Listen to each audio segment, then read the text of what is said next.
So if you want to draw perfectly straight lines, both vertically and horizontally, perpendicular, parallel, whatever, in AutoCAD, the trick is to use the F3 and the F8 keys. So the F3 key is the snap. That's what's turning that little green square on, and the F8 key is what turns the ortho on. So that's what makes it go from a straight, so perpendicular, parallel line to an anywhere you want it line.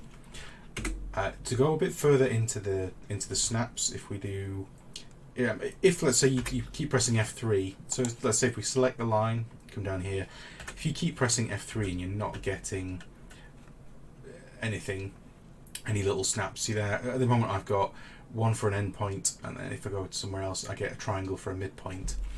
If you're not getting that, what you need to do is hold Shift and then hit right click, and this gives you the essentially you can pick sort of like a one-off O-snap, but the best thing to do is come down to O-snap settings.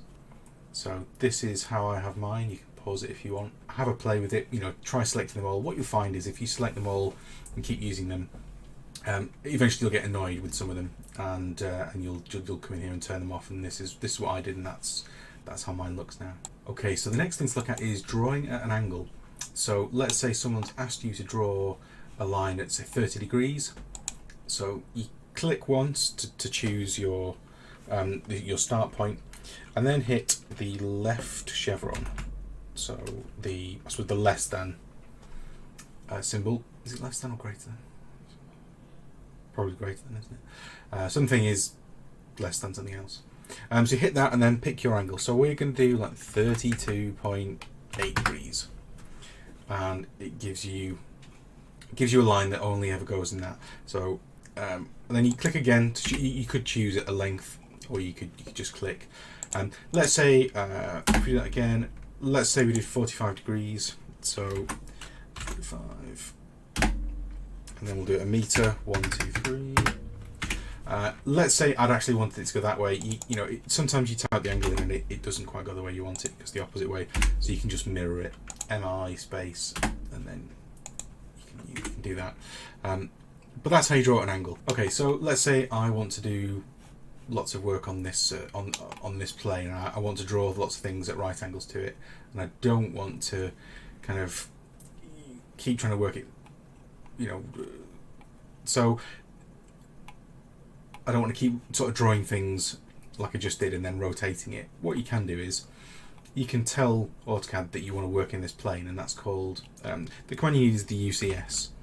So the first thing to check is your UCS follow, because if you move the UCS and you have a thing called UCS follow on, then it will actually rotate your whole screen, which can be useful. So if we do UCS follow, so at the moment it's on 0, so we'll keep it on 0, and then we'll just do UCS space, and then we're going to select the X and the Y. So normally X is this way and Y is sort of vertical in 2D.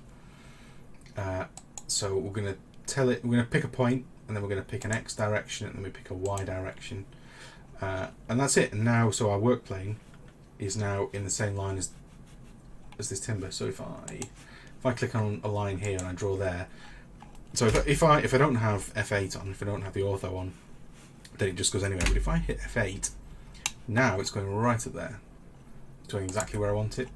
But let's say I'm going to be doing some fairly sort of detailed work, and it's great having the sort of X and Y direction aligned with this, but I don't really want my head aligned with that, all the time. I'm going to be getting a stiff neck. So then the next thing, that's when you want to turn on UCS follow. So UCS follow, then hit 1, and then we'll do the use point.